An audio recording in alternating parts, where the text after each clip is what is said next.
سوال یہ پوچھا گیا کہ ناپاک پانی سے اگنے والی سبزیوں کا حکم کیا ہے؟ جیسے بڑے بڑے شہروں کے قریبی بالکل علاقے جو ہوتے ہیں ان کے مضافات، وہاں کے لوگ اکثر طور پر وہ شہر کے گندے نالوں سے آنے والا پانی، گٹروں کا آنے والا پانی جو ہے وہی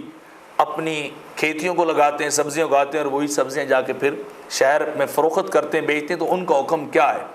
تو اس کا جواب یہ ہے کہ ناپاک پانی سے سراب کی گئی سبزیوں کا کھانا جو ہے وہ جائز ہے، اور اکثر فقہا کہ ہاں وہ مکروہ بھی نہیں ہے، بشرطے کہ وہ مضر صحت نہ ہو، جو فزیکلی یا میڈیکلی وہ آپ کو اگر نقصان نہ دیں۔ تو چونکہ ان کی اب صورتحال بدل چکی ہے، ان کی کیفیت بدل چکی، تو ان کے اوپر وہ براہ راست حرام والا حکم جو ہے وہ نہیں ہوگا۔ فتاوی شامی کے اندر ہے ازرو المسقی بالنجاست لا تحرم ولا تکرہ عند اکثر الفقہا، کہ نجاستوں سے سیراب کی جانے والی سبزیاں یا کھیتیاں جو ہیں وہ حرام بھی نہیں، بلکہ اکثر فقہا نے ان کو